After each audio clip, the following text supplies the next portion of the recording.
Morning, y'all. Back on Lake Maumelle to continue my winter series where I break up this lake into zones. Last video we fished zone 1, which is a little bit dirtier, and we caught them pretty well, so check out the video right here if you haven't seen it. Today we're in zone 2. The water's a little bit clearer, and the water temperature should be just a little bit colder. And with the air temperatures being 28 degrees this morning, it might be a little bit tough starting out, but hopefully we can find them, catch them, put them in the boat. So let's go.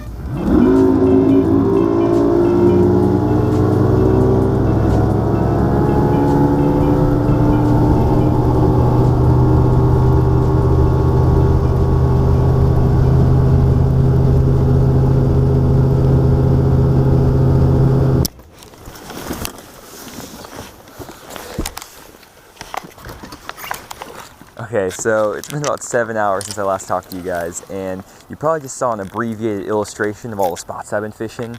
And you know, I spent most of the morning fishing offshore, and with the clearer water in zone 2, I really thought that bite was going to turn on. And it's normally the deal in December and January on Lake Maumelle. But you know, I'm not going to be stubborn and stick with it all day when they're not biting. So I moved up here shallow. I'm going to throw crankbait and jerkbait around, and let's hopefully get some fish in the boat so we can start this video off. Oh, crap. Oh, that's the first bite of the day right there, guys. That fish clobbered that crankbait.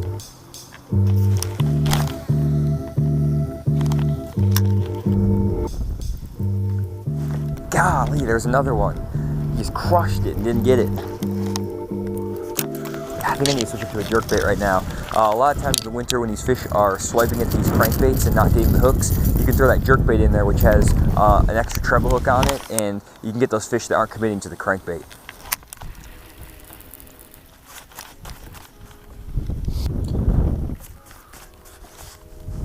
Got him.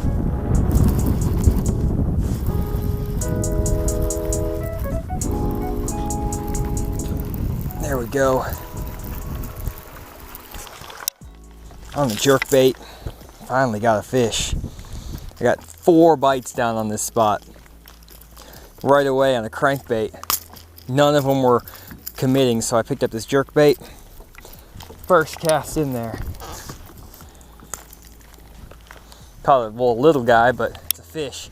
I've been struggling today, guys, really struggling.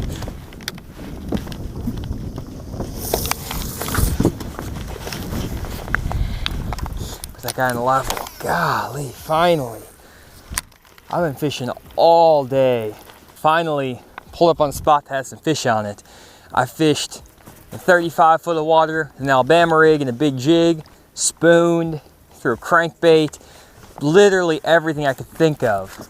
Finally pulled up on this little shallow rocky spot on the middle of this flat that I knew about, and got a bunch of bites on a crankbait right away. Finally got bit on this jerkbait. That's my first fish today. Hopefully we can catch a fish here. They seem to be schooled up. That's my 4th bite off this spot in like 6 casts. So we'll talk about the spot more in a minute, but let's get back to catching them.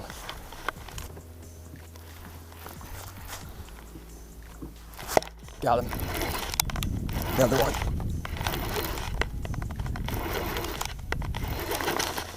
Mark the spot. Just dropped a waypoint there, guys, so I can make that exact same cast every time. This is a good one too. Stay away from the trolling motor, bud. Oh yeah, really, really, really good one. Oh yeah.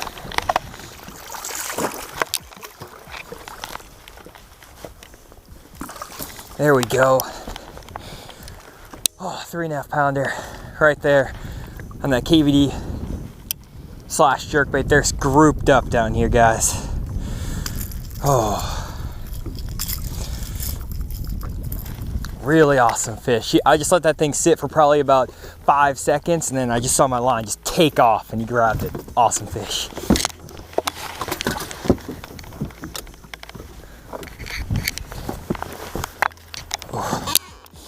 When they get fired up like this, guys, you just have to keep getting back in there as quickly as possible.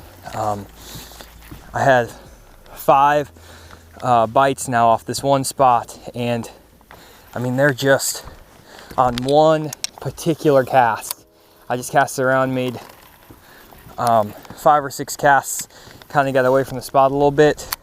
Once you make that one perfect cast, they're all over it. So the spot I'm fishing right now is a rock pile in the middle of a big flat. And this rock pile is only in about 7 feet of water, and with water temperatures in the mid-40s, it's not the typical spot you would expect to find largemouth bass in the winter. But what I think is happening here is that during the summer, there's a lot of scattered grass on this flat. And when that grass dies off in the winter, the only thing left for these fish to relate to on this flat is this one rock pile. Another thing about this rock pile is that it's going to store a lot of heat. The water here is pretty shallow and clear, and when the sun gets up high in the sky, it's going to heat up those rocks, drawing in bait fish and bass. So now that you know the type of area I'm fishing, you're probably wondering how you can find a similar area on your home lake. And what I found is the easiest way to find these rock piles and hard bottom areas is using the Navionics Web App.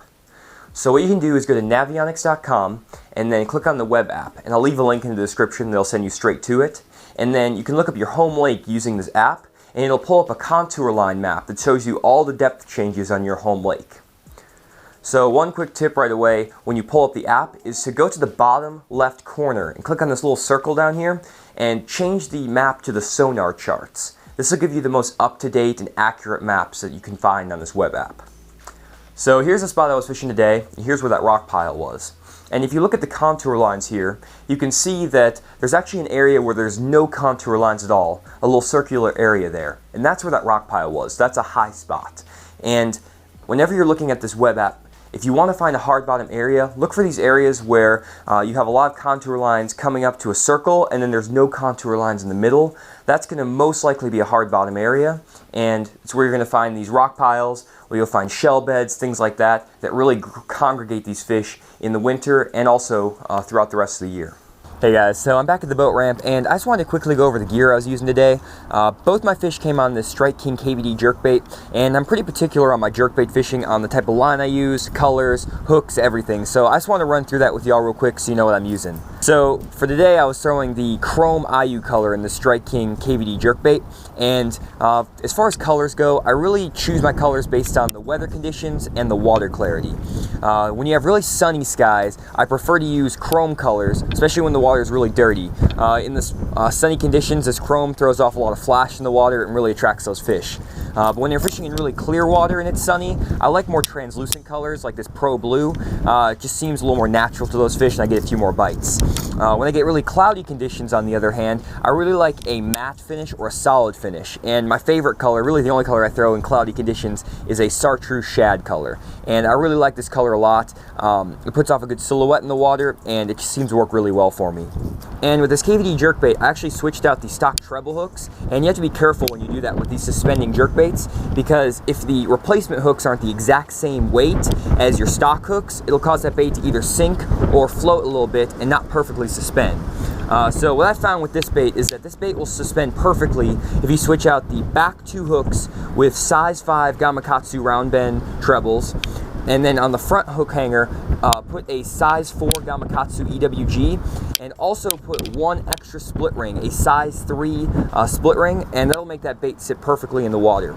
And if you're having trouble getting your jerkbaits to suspend, either go to a smaller hook size to make that bait float, or put an extra split ring on that front hook hanger to make the bait sink a little bit, and then it'll perfectly suspend. And finally, for my rod and reel, I'm using a 7-foot medium light action bait casting rod, and this rod has a really soft tip, and it practically bends in half when I set the hook on a fish, and that's really good for these treble hook baits so that the fish don't pull the hooks out. And I'm using a 6:3-to-1 gear ratio bait casting reel.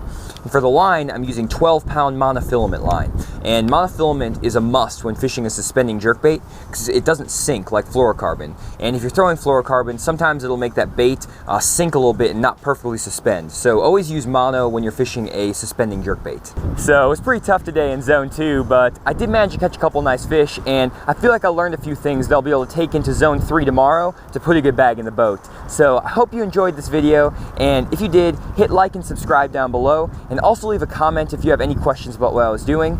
And I'll be back out here on Lake Maumelle tomorrow to fish zone 3, where I can guarantee you I'm gonna catch them better than today. So hope you enjoyed, and see you next time.